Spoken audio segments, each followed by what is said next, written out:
नमस्कार, इझी रेसिपीमध्ये तुम्हा सर्वांचे स्वागत आहे। आज आपण बनवणार आहोत खीर आणि कानवले। चला तर मग झणझणीत आणि चवदार रेसिपी बघण्यासाठी इझी रेसिपी बाय वैशालीला सबस्क्राइब करा। त्यासाठी लागणारे साहित्य आहे गहू, मनुके, बदाम, काजू, तूप, वेलची, दूध, गूळ आणि ओले खोबरे। पहिल्यांदा एक वाटी गहू म्हणजे पाव किलो गहू घेतले आहेत। त्यामध्ये पाणी घालून चांगले स्वच्छ धुवून घ्यायचे। गहू घेण्याऐवजी तुम्ही लापसी म्हणजे दलिया विकत भेटतो तो घेतला तरी चालेल। गहू चांगले 6 तास भिजवून घ्यायचे म्हणजे थोडे मऊ होतात। आता मऊ झालेल्या गव्हामधले सर्व पाणी काढून घ्यायचे। चाळणीमध्ये गहू ओतून सर्व पाणी त्यामधले नितळून घेऊन 2 तास गहू सुकायला घालायचे म्हणजे आपण मिक्सरमध्ये चांगली भरड करू शकतो। दलिया घेतला तर हे गहू भिजवायची आणि सुकवायची झंझट नाही। छान 2 तास सुकलेले गहू मिक्सरच्या भांड्यामध्ये घालून जाडसर असा भरड करून घ्यायची। बघा अशी जाडसर अशी भरड करून घेतलेली आहे।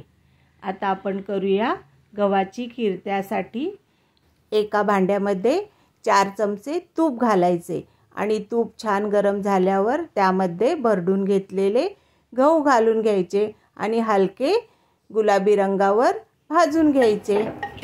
रेसिपी थोडी पारंपरिक पद्धतीची आहे म्हणून मी मडके वापरले। तुम्ही कढई किंवा टोपामध्ये केले तरी चालेल। मस्त असे गहू भाजून झालेले आहेत। बघा छान कलर आलाय। आता त्यामध्ये आपण शिजण्यासाठी पाणी ओतून घेणार आहोत। 1 वाटी गहू आहे तर 2 वाटी पाणी घातले। पाणी घातल्यानंतर सर्व मिश्रण छान मिक्स करून स्लो गॅसवर 20 मिनिटं शिजवून घ्यायचे। गहू भिजवल्यामुळे लवकर शिजतात। आता आपले भरडलेले गहू मस्त शिजलेले आहेत। बघा किती छान मऊ शिजलेले आहेत। आता आपण गूळ चिरून घेणार आहोत। साधारण पाव किलो गहू आहे तर आपल्याला अर्धा किलो गूळ लागणार आहे। तुमच्या आवडीनुसार तुम्ही गोड कमी जास्त करू शकता। आता चवीपुरते मीठ घालून घ्यायचे, अगदी चिमूटभर, आणि चिरून घेतलेला गूळ घालून घ्यायचा। सर्व मिश्रण छान मिक्स करून घ्यायचे। गॅस मात्र स्लोच ठेवायचा नाहीतर खीर करपेल। मस्त असं मिक्स करून झाल्यावर त्यामध्ये बारीक कापून घेतलेले काजू, बदाम, मनुके घालून सर्व छान मिक्स करून घ्यायचे। तुम्हाला आवडतील ते ड्रायफ्रूट तुम्ही टाकू शकता आणि वरून मस्त सुगंधासाठी बारीक करून घेतलेली वेलची घालून घेतलेली आहे। बारीक कापून घेतलेले खोबऱ्याचे तुकडे आणि मस्त असे खरपूस गरम करून घेतलेले दूध घालून सर्व छान मिक्स करून घ्यायचे। दलियाची खीर पण छान होते पण पारंपरिक पद्धतीने गव्हाची खीर अशीच बनवतात तर तुम्ही नक्की बनवून बघा। 1 उकळी आल्यावर मस्त तयार झाली आहे गव्हाची खीर। आता आपण कानवले बनवूया। त्यासाठी 2 वाटी गव्हाचे पीठ घेतले।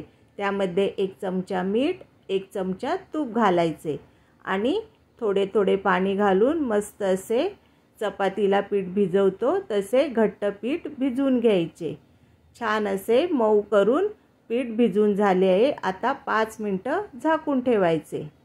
5 मिनिटांनंतर पिठाचे गोळे करून घ्यायचे। आपल्याला पाहिजे त्या आकाराचे छोटे किंवा मोठे असे गोळे करायचे पण छोटेच करून घ्यायचे आणि छान अशी गोल पोळी लाटून घ्यायची। मस्त अशी पुरी एवढी पोळी लाटून घ्यायची। पुरीसारखीच पोळी लाटून झाली आहे आणि पातळच लाटायची म्हणजे आपले कानवले छान होतात। पोळीला पूर्ण बाजूने तूप लावून घ्यायचे। तुम्हाला तूप आवडत नसेल तर तुम्ही तेल वापरले तरी चालेल आणि घडी करून पुन्हा तूप लावून अशी त्रिकोणी घडी तयार करून घ्यायची आणि चाळणीमध्ये ठेवून घ्यायची।